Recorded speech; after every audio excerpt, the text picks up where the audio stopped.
Boa noite, Salastico. É com muita alegria que nós estamos em mais esta quarta-feira para os nossos estudos doutrinários, dando sequência ao estudo da obra O que é o Espiritismo. Nós estamos no primeiro capítulo, no segundo diálogo, diálogo com o cético. A cada semana nós estamos trabalhando um trecho da obra, né, sequencialmente, para que nós possamos desenvolver todos os conceitos que são apresentados por Kardec nessa importante obra para o Espiritismo. Esse livro, muitas vezes, ele é pouco comentado entre os espíritas, justamente por ser uma obra, se comparado ao tamanho, questão de volume, do Livro dos Espíritos, do Livro dos Médiuns, do Evangelho, do Céu e Inferno, dos demais livros da codificação, ele é um livro de pouco volume. No entanto, a sua importância, ela se concentra justamente na facilidade que Kardec nos proporciona ao acesso de importantes conceitos que são fundamentais à doutrina espírita. Além disso, nessa obra, O que é Espiritismo, Kardec nos apresenta respostas às principais objeções à doutrina.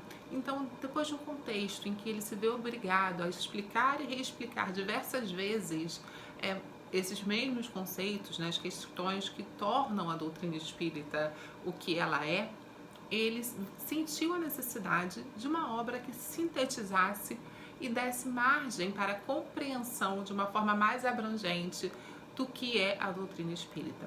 Então, em respeito a essa fundamentação de Kardec, nós vamos trabalhar cada um dos conceitos que ele vem apresentando na sua obra, O que é Espiritismo. Nós estamos realizando esse estudo todas as quartas-feiras. Ele está disponível no nosso canal no YouTube, na nossa página no Facebook. Existe um grupo no WhatsApp específico para o estudo da obra O que é o Espiritismo. A gente vai deixar o link disponível na descrição aqui do vídeo. Todos estão convidados a participar. Vai ser um prazer enorme estarmos reunidos. O grupo se reúne às 19h30 de cada quarta-feira. Então, daqui a pouquinho nós estamos disponibilizando o link para que todos possam acessar o grupo e participar das discussões logo após o vídeo.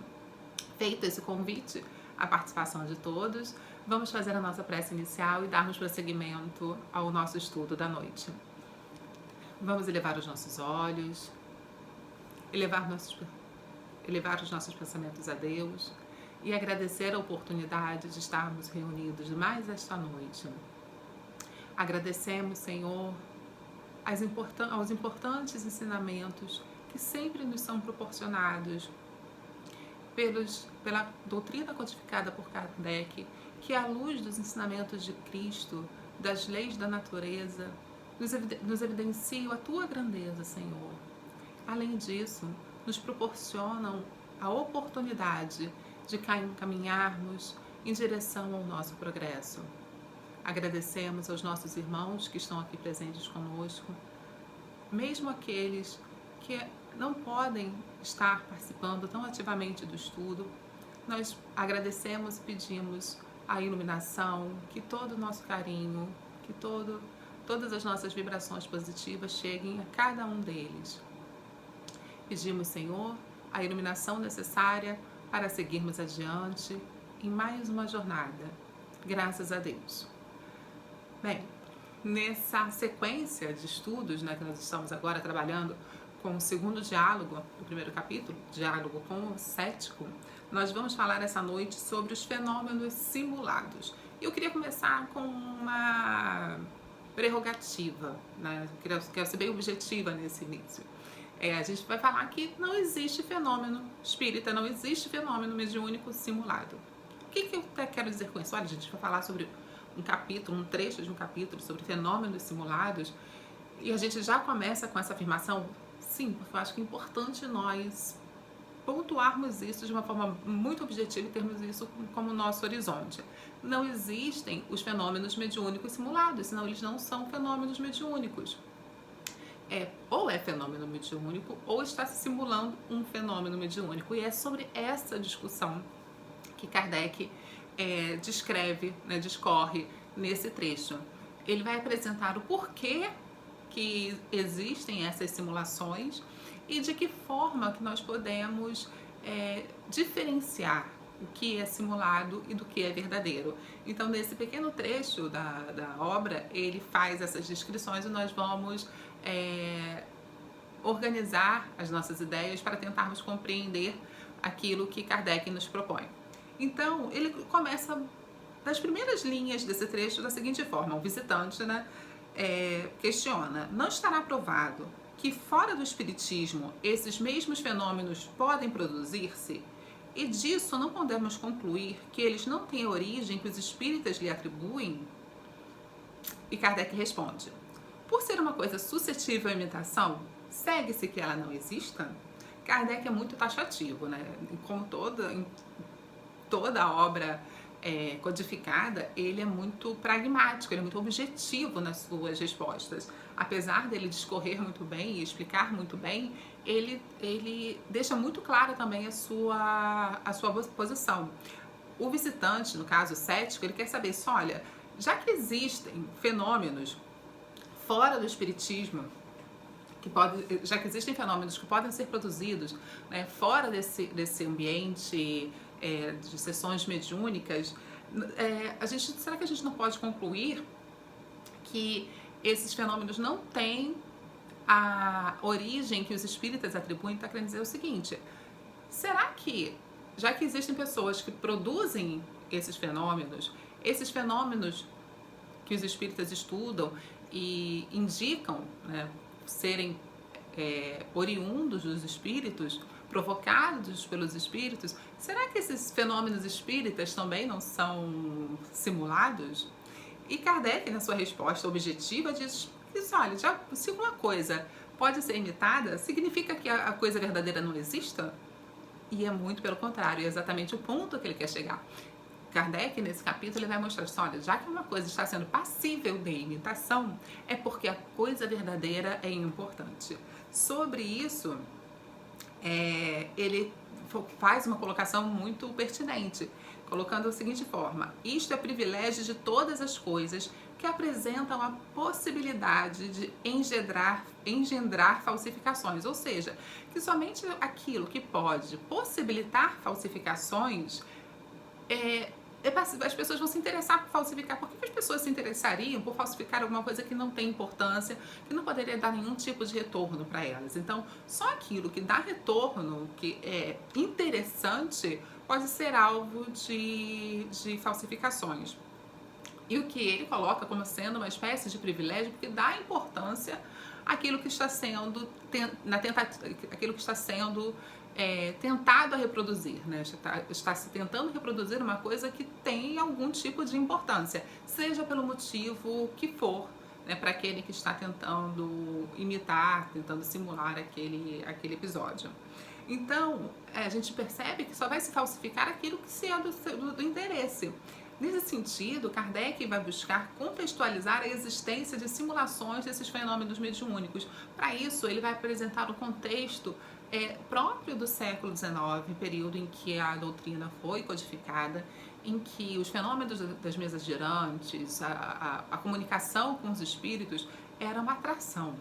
Então, existiam os estudiosos, como Kardec, o grupo dele, na França, em outros lugares do mundo, mas também existiam os curiosos, que participavam dessas sessões mediúnicas como curiosidade. E percebendo o quanto que essa curiosidade estava causando interesse da população, surgiram pessoas que quiseram começar a se aproveitar disso e começaram a simular esses fenômenos. Então, essa tentativa de imitação dos fenômenos espíritas não significa necessariamente que eles tenham produzido o fenômeno espírita, mas eles imitavam aquilo que se alcançava durante uma reunião mediúnica.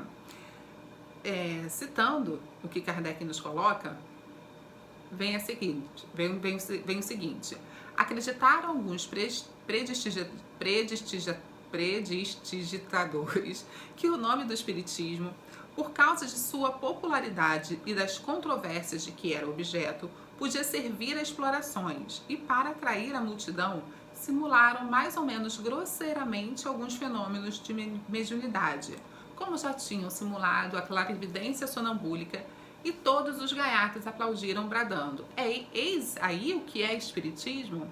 Então, nesse contexto onde diversos fenômenos mediúnicos estavam sendo imitados, né, pessoas que eram críticas ao espiritismo começavam a falar: olha, então é isso que é o espiritismo? São coisas que são fantasias, são alegorias, são truques que são proporcionados para entreter as pessoas.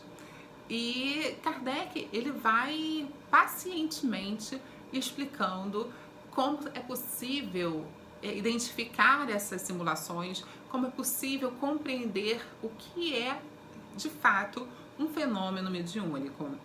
É por isso que na sequência ele vai ratificar a importância do conhecimento doutrinário, de conhecer o que é de fato a doutrina, conhecer os princípios fundamentais da doutrina, além de participar, o que ele sugere naquela época, participar de reuniões onde pudessem os fenômenos mediúnicos estivessem de fato acontecendo, para a pessoa poder identificar as diferenças de um embuste, de uma coisa que não é verdadeira, para um fenômeno de fato.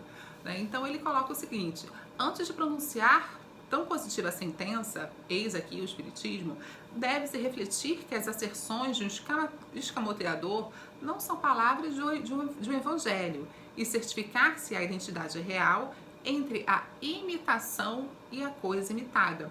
Então, para certificar se há correspondência entre a imitação e a coisa imitada, você tem que saber o quê? Você tem que conhecer o que está sendo imitado.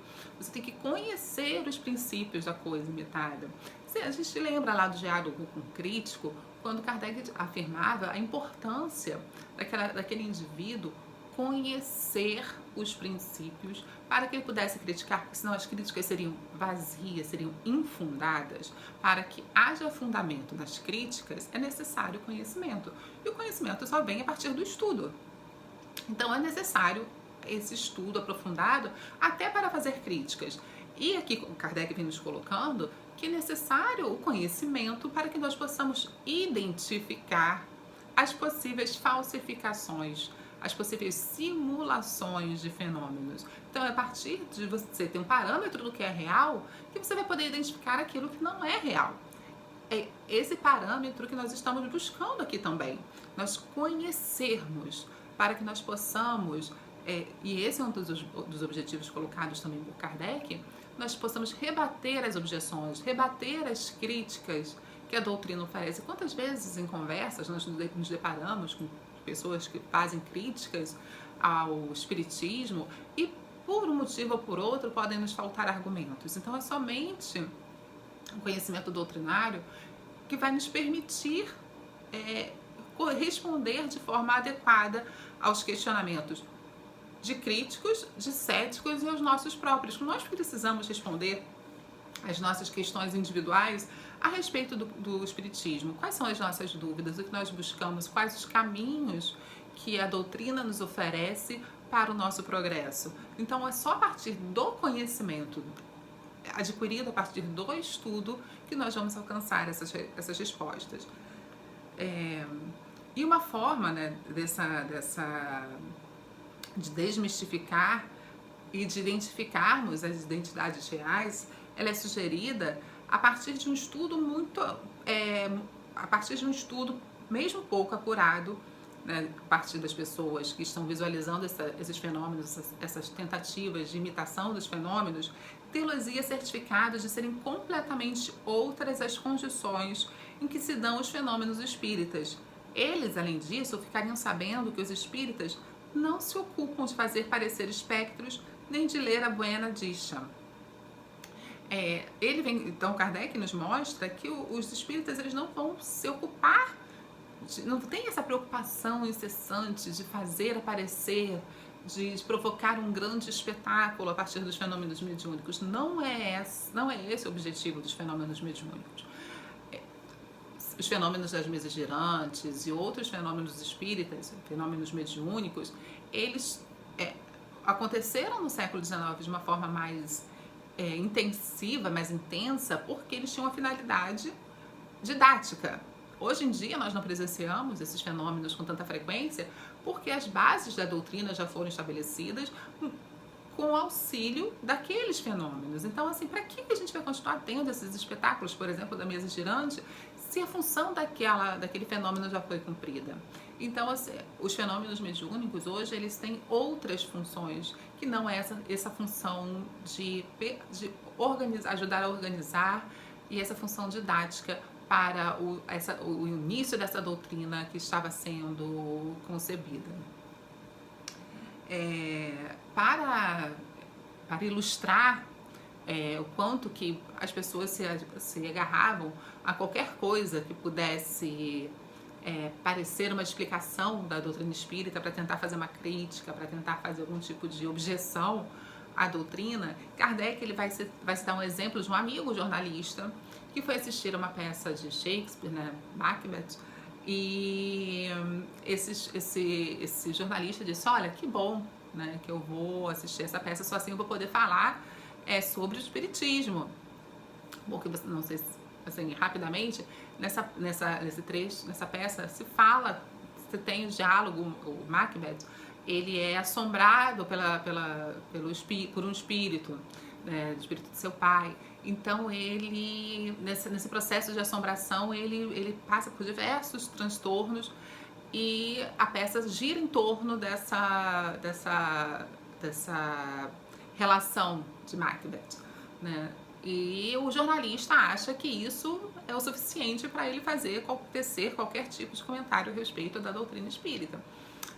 Quando Kardec afirma assim, não, olha, não é dessa forma que você vai conseguir. Para você conseguir compreender o que é o espiritismo, você está num lugar completamente errado. Você tem que frequentar uma reunião mediúnica para isso. Você tem que compreender o que é o espiritismo. Você tem que estudar a doutrina espírita.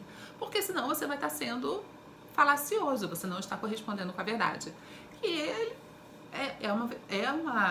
esse exemplo, ele deixa claro duas coisas importantes que nós estamos discutindo até agora.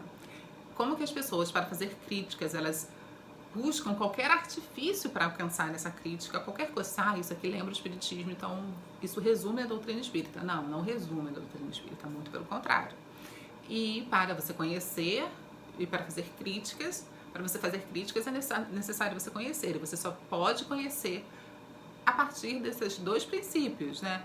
Leia, estude as obras da codificação e compreenda os fenômenos mediúnicos, como acontecem os fenômenos mediúnicos, como se dá essa comunicabilidade entre os espíritos. Então, é importante nós nos determos nesses princípios, né? E Kardec considera que esses ataques ao espiritismo, a partir de pessoas que simulam fenômenos, a partir de pessoas que, a partir dessas simulações desses fenômenos, resumem o espiritismo aquilo que ele não é, Kardec considera que isso acaba tornando a doutrina mais forte, porque não só por deixá-la em evidência, mas sim por demonstrar que as pessoas só querem vencer, só querem criticar, só colocam em voga aquilo que se dá importância. Então, ele vê de uma forma positiva essa importância dada pelos críticos e por aquelas pessoas que tentam simular os fenômenos mediúnicos. E ele explica isso da seguinte forma: quanto ao espiritismo, seu crédito, longe de sofrer com tais ataques, tem crescido pelos reclamos que lhe fazem, chamando para ele a atenção de muita gente que nem sequer nele pensava. Os reclamos provocaram o exame e contribuíram para aumentar o número de adeptos, porque se reconheceu então que, em vez de brincadeira, era coisa séria. Então ele está dizendo assim, olha, o tiro saiu pela culatra, tá? Vocês que queriam fazer críticas, vocês que estavam provocando fenômenos, entre aspas, né, situações que imitassem fenômenos, vocês estão, na verdade, conseguindo mais adeptos para o espiritismo. Vocês estão chamando a atenção para eles e estão demonstrando que isso não é um fenômeno, que existem, de fato, comunicação entre os espíritos, existe a comunicabilidade entre os espíritos. Então ele coloca, ele de uma certa forma a gente vê até um sentimento de gratidão por essas situações que são colocadas. No livro dos médiuns, há um esclarecimento nas questões 314 e 315, em que Kardec ele apresenta, né? Ele apresenta em alguns outros trechos, mas nesses ele esclarece de uma forma mais objetiva a questão dessas simulações, dessas falsificações que a doutrina espírita ela atravessa. No item 314, ele coloca o seguinte: do fato de haver charlatães que preconizam drogas nas praças públicas, mesmo de haver médicos que, sem irem à praça pública, iludem a confiança de seus clientes, seguir-se-á que todos os médicos charlatães e a classe médica haja perdido a consideração que merece? De haver indivíduos que vendem tintura por vinho, segue-se que todos os negociantes de vinho são falsificadores e que não há vinho puro? De tudo se abusa, mesmo das coisas mais respeitáveis. E bem se pode dizer que também a fraude tem o seu gênio, mas a fraude sempre visa um fim, ao interesse material qualquer. Onde nada haja a ganhar, nenhum interesse há em enganar. Por isso foi que dissemos, falando dos médiuns mercenários, que a melhor de todas as garantias é o interesse absoluto. Então, nesse trecho 314 do Livro dos Médiuns, Kardec ele nos coloca o seguinte: olha, se existem médicos que não têm confiança, né, dos seus pacientes, os médicos que têm a confiança dos seus pacientes, eles vão perder o respeito? Se os charlatães que vão vender drogas em praça pública de forma ilícita, eles vão desabilitar, desacreditar, deslegitimar a existência de remédios, de drogas que sejam úteis e benéficas à saúde. Então ele está dizendo assim, olha, já que se as pessoas simulam fenômenos espíritas, fenômenos mediúnicos, os fenômenos mediúnicos deixam de existir porque alguém falsifica os fenômenos? Não, claro que não, né? E uma outra coisa que é importante, ele fala assim, olha, só se tenta simular, a palavra que ele usa não é simular, ele tenta fraudar, né? Ele usa, só se tenta fraudar aquilo que se pode ter algum tipo de ganho material. Se não se tem, e essa garantia, essa possibilidade de se ter ganho material, essa troca financeira por fenômenos mediúnicos, ela já é um sinônimo já deslegitima aquela situação. O que a gente quer dizer com isso? Se você está vendo, se está sendo cobrado ingresso para assistir uma reunião mediúnica, se pede alguma coisa em troca, por uma psicografia, por um atendimento mediúnico, a gente tem que começar a desconfiar. É isso que Kardec está colocando, que os médiuns, por isso que ele cita aqui a questão dos médiuns mercenários, então, porque existem os médiuns, de fato, que trocam o serviço mediúnico por benefícios financeiros. E o que Kardec nos apresenta é que a melhor de todas as garantias da veracidade dos fenômenos é o desinteresse absoluto. Isso é fundamental. O desinteresse absoluto na relação, né, naquilo que se produz, naquilo que se alcança numa reunião mediúnica é fundamental.